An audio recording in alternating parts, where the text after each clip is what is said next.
안녕하십니까. 자, 관광 법규를 여러분들과 함께 진행하게 될 심현보라고 합니다. 자, 여러분들 관광 법규라는 과목은 2교시에 보는 과목이고요. 잘 아시겠지만, 자, 관광학 개론하고 함께 2교시에 여러분들이 시험에 응시하게 될 과목이라고 보시면 되겠습니다. 자, 관광 법규 이러면 여러분들 법이기 때문에 상당히 어려워하시는 분들이 많습니다. 자, 법 그러면 왠지 좀 낯설고요.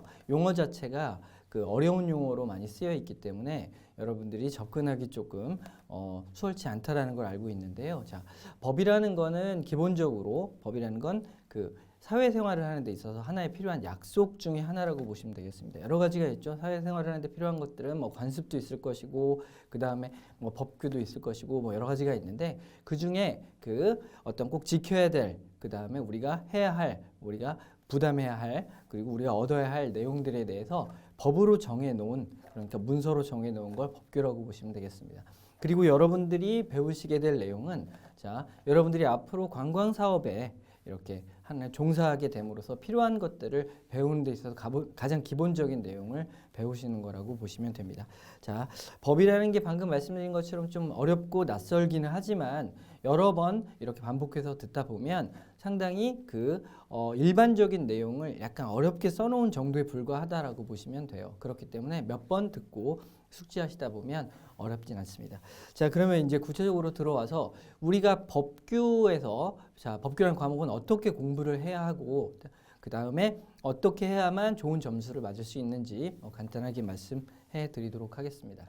자, 법이라는 건 방금 말씀드린 것처럼 약간 생소한 과목이기 때문에 여러분들 한번 여러분들이 공부해서는 절대 여러분들이 숙지할 수가 없다라고 보시면 됩니다. 그렇기 때문에 적어도 법규 같은 경우는 딱 3번만 여러분들이 수업을 3번을 들으셔도 되고요. 자, 그 다음에 한 번만 수업 듣고 적어도 2번 정도를 여러분들이 2회독 정도를 더 하시게 되면 이런 내용이구나라는 게 쉽게 들어올 수 있다라고 보시면 돼요. 자, 그래서 여러분들이 시험과 관련해서는 총 4개의 법률을 배우게 됩니다. 자, 관광법규라고 하는 과목 중에 이제 4개의 법을 배우게 되는데 첫 번째가 관광기본법이라는 걸 배우시게 될 거고요. 자, 그 다음에 두 번째가 관광진흥법.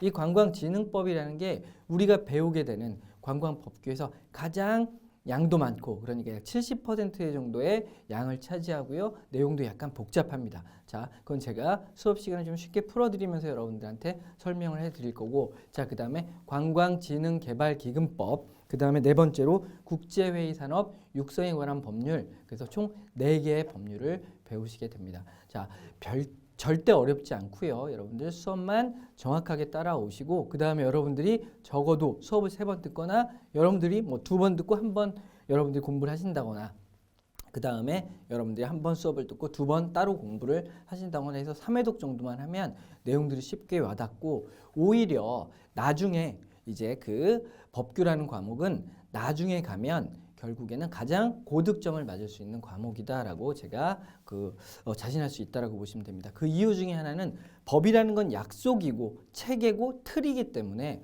결국에는 한번 체계와 틀을 익혀놓게 되면 절대 흔들릴 수가 없어요. 아시겠죠? 자, 그렇기 때문에 여러분들이 누구나 이렇게 한 3번 정도만 숙지를 해놓으시면 고득점을 맞을 수 있는 과목이다. 오히려 시험장에 가서 내가 다른 과목 때문에 점수가 조금 부족해도 이 법규를 통해서 여러분들이 점수를 보완할 수 있는 그런 과목이라고 보시면 되겠습니다.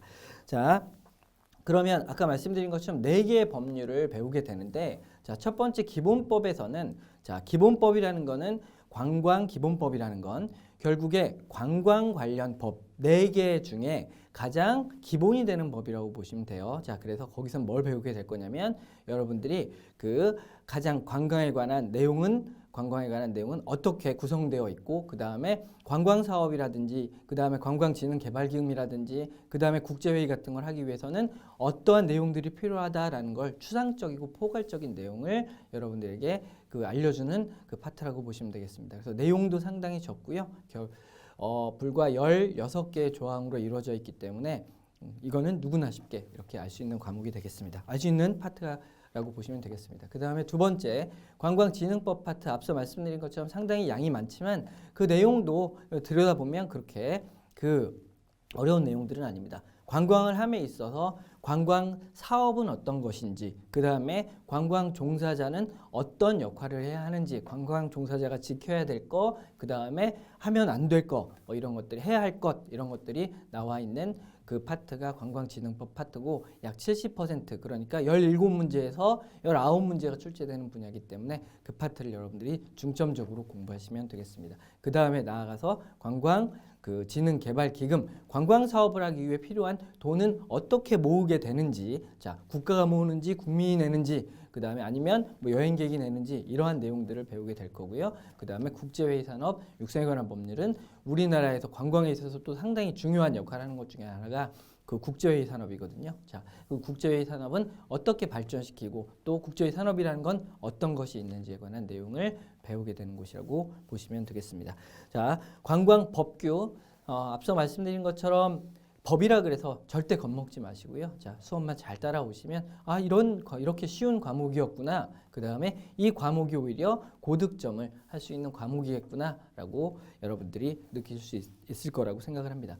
자, 그리고 많은 분들이 제가 그 수업을 하면서 많은 분들이 관광법규 때문에 합격했어요라는 그런 내용을 많이 들었거든요. 자, 그런 얘기 많이 들은 것만큼 누구나 관광법규에서는 고득점을 할 수 있다라고 보시면 되겠습니다. 물론 아주 세부적인 내용에 들어가서는 여러분들 그 틀려야 돼요. 세부적인 내용이 나오게 된다면 틀려야 되는 게 당연한 거고 시험을 출제하시는 분들에 대한 예의라고 생각하시면 되겠습니다. 아시겠죠? 자, 누구나 다 100점을 맞을 수는 없겠죠. 자, 그렇기 때문에 뭐 한두 문제 정도, 많게는 3문제 정도, 4문제 정도는 정말 지엽적인 곳에서 출제가 되지만 그런 것들은 제가 또 말씀을 해드리면서 자, 이런 것들 외우시지 않아도 되겠습니다 라고 할 거기 때문에 여러분들은 큰 틀만 잘 이해하시고 그 다음에 약속이기 때문에 법률, 용어 약속이기 때문에 용어만 정확하게 여러분들이 숙지하고 시험장에 들어가시면 고득점을 할 수 있을 거라고 저는 생각을 합니다.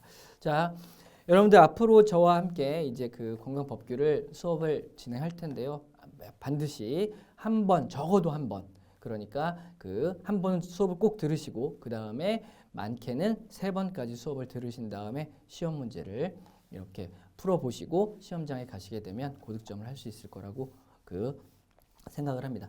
자, 고생하셨고요. 그럼 다음 시간부터 건강기본법부터 해서 약 30강 동안 이 강의를 해나갈 텐데 여러분들 같이 수업을 따라오시면 되겠습니다. 자, 고생하셨고 다음 시간에 뵙도록 하겠습니다.